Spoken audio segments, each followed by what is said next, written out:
راح نحط ملعقة ونص زيت نباتي ونخليها شوية تحر. راح نحط لما تحر نحط الثوم،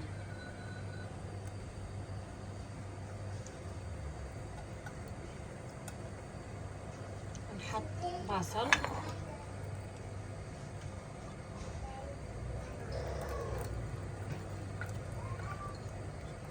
ونحط القطع ديالي اللي عندي. صفي من المي،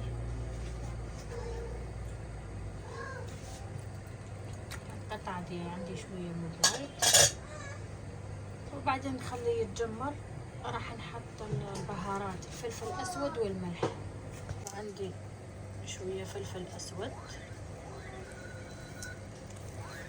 وشوية ملح.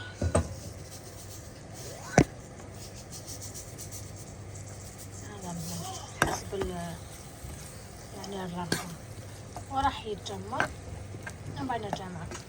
والحين لما تجمر البصل والثوم والدياي الصدر دياي، راح نحط الفلفل هذا الحلو. شوفوا الوان، حطيت الالوان عشان يطلع لون حلو في الباستا. ونخليه نغطيه ونخليه على نار هاديه لين تذوب الفلفل، يعني تصير ذايبه. ونحط زيتون المقطع بعد ما فورته على زيتون مقطع، ونخليهم على نار هاديه لين نحط الكريم ونرجع معهم. شوفوا يا سلام على الجمال وعلى اللون. الحين الكريم مال الطبخ راح نحط نص علبة. هذا شي ثمن 16 درهم، فيها وايد يعني نص علبة. وراح نحط صلصة الطماط عشان يتغير اللون يجي اورنج، يطلع وايد حلو. يا سلام. تخيلوا والله طبخت امس طبخة امال عصر، طبخة مكرونة نفسها عجبتني، قلت لها رجعي طبخيها مرة ثانية.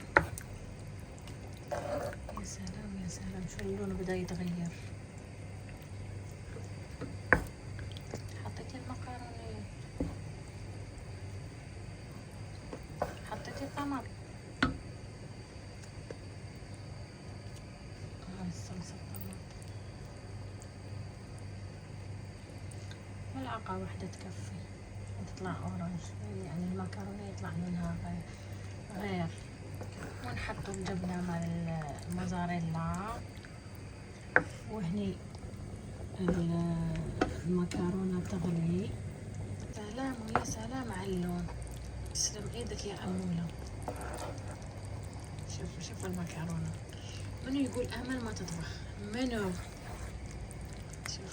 شوفوا الحركات، شوف حركة امل.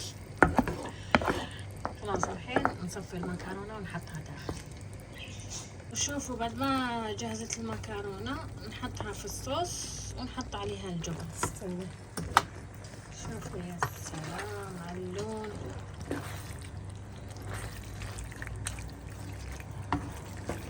ونحط الجبن موزاريلا.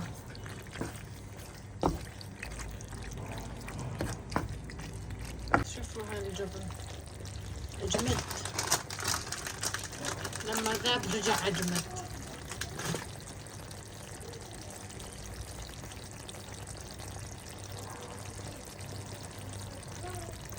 ما لا امس ما حطيت في الثلاجة،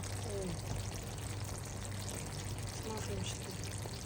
زيادة عملي زيادة عادي. اكثر شيء انا احب المكرونة فيها جبن كثير.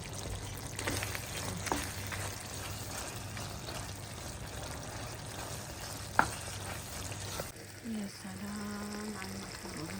تسلم ايدك امل. امل مستحية.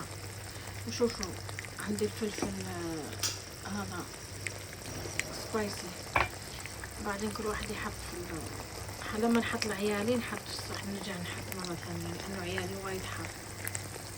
بدنا تاكل الحار بس الباقيين لا. راح نغطيها ونخليها على نار هادية مشان تشرب الصوص وشهية طيبة. شوفوا بعد ما حطيت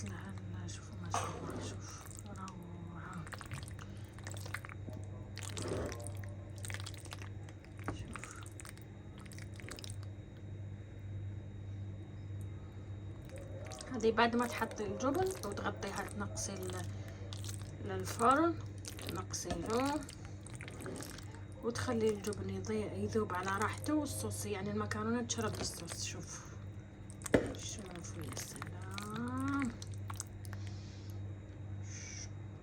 جميل، روعه روعه. بالعافيه عليكم، بالعافيه علينا. وتقدروا تقطعوا لها شويه قزبره من فوق، وان شاء الله تجربوها وتعجبكم، لانه انا اولادي يموتوا في المكرونه، يعني اللي بات الكل عجاين ياكلوها اولادي. لون ابيض، احمر، يعني مكرونه بيضاء حمراء كلهم. وان شاء الله تعجبكم. ما تبخلوش اختكم باللايك ودعم وابوني وسبسكرايب، وان شاء الله تزوروني في الفيسبوك امينه. مرحبا بكم، عندي بزاف حاجات ننزلهم في الفيسبوك، وعلى التيك توك ماريا. وان شاء الله دايما تكونوا معايا.